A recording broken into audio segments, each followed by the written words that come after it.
4, 3, 2, 1.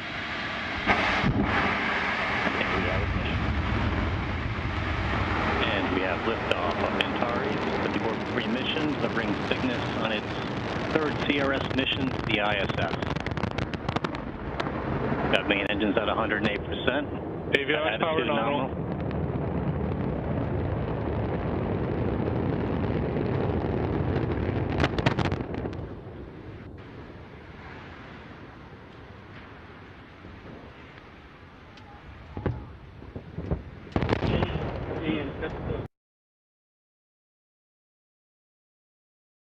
The possibility that trouble may develop with the Atlas or the Redstone during the countdown or during the takeoff is looked squarely in the eye by the astronauts and the engineers behind Project Mercury. This booster was not a Mercury vehicle, but imagine the worst possible situation for the astronaut, that his capsule is now mounted on top of this Atlas. The escape rocket takes the capsule away from the booster.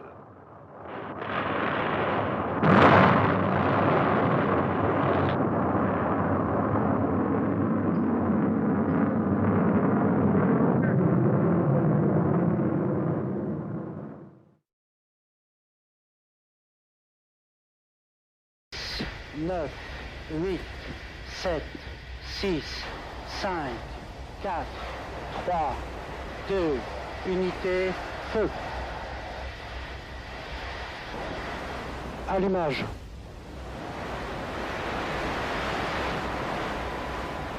Décollage.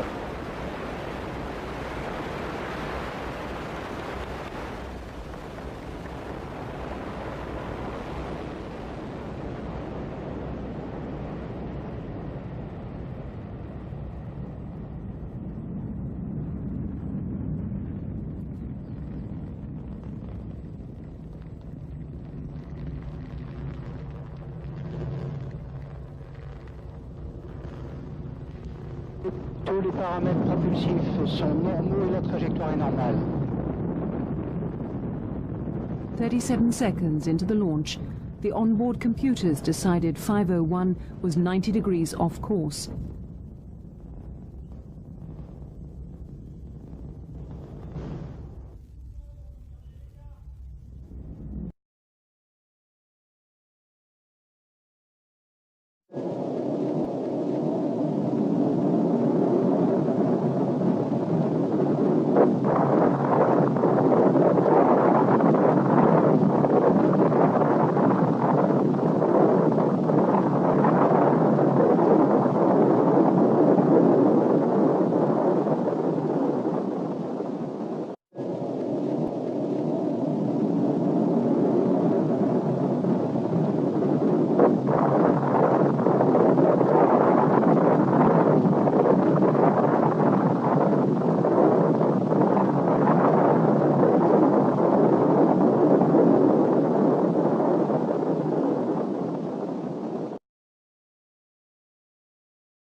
Successfully, and the flight proceeded according to plan for some distance.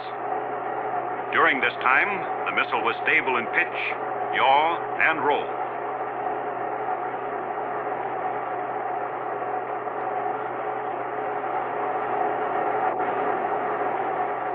Then a failure occurred involving one engine.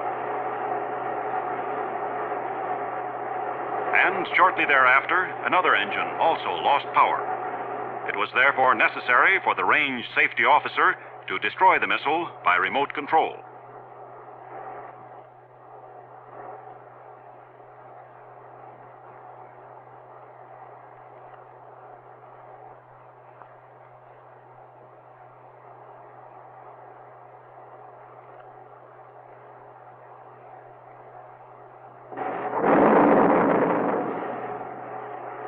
Debris from the missile fell on the test base and in the sea just offshore from the base. Nearly all critical components were recovered. These parts and data radioed to the ground during flight were studied to isolate the exact cause of the trouble.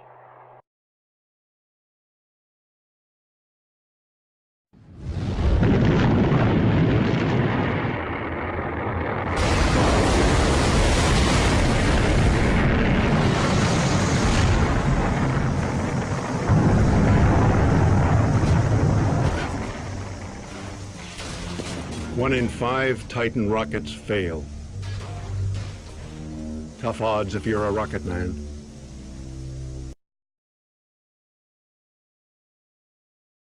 Minus 10, 8, 7, 6, 5, 4, 3, 2, 1. Ignition sequence start and liftoff of the SpaceX Falcon 9 rocket, adding to the International Space Station access for future American rockets. And Falcon has cleared the tower. Stage 1 propulsion is nominal.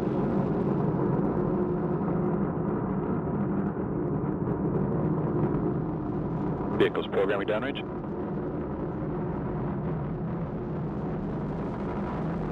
Stage 1 propellant utilization is active.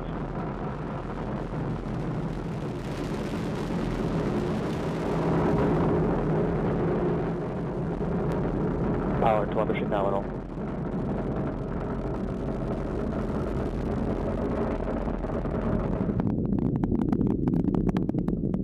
Power and telemetry remain nominal.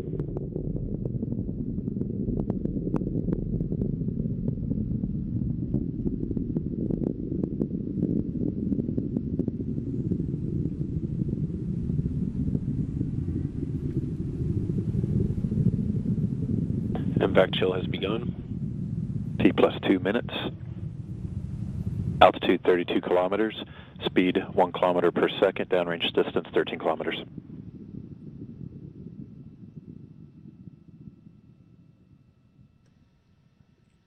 Data coming back shows vehicle on course, on track.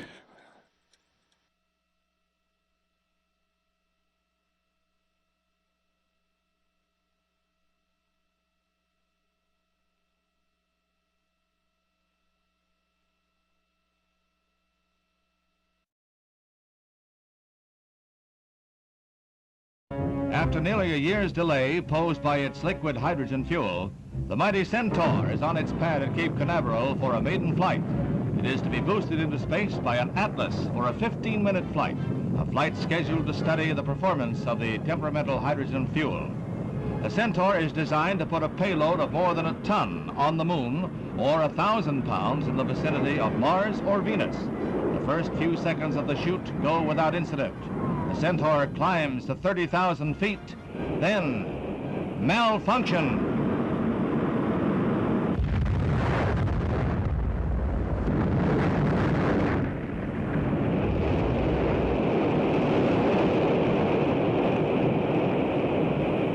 The immediate cause of the explosion is not known, but if it happened in the Atlas booster, it means a probable delay for the next U.S. orbital flight by astronaut Malcolm Carpenter.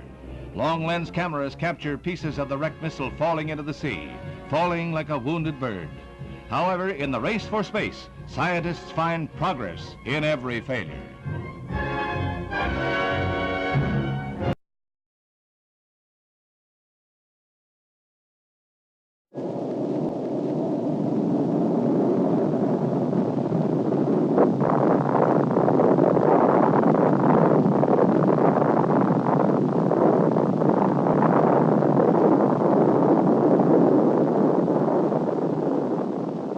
This is not a common occurrence. In this case, there were no human casualties. The catastrophe was not the result of individual carelessness, but it could have been. In a situation with human lives at stake, disaster is a potential, and lives are at stake, even your life, wherever toxic propellants are handled.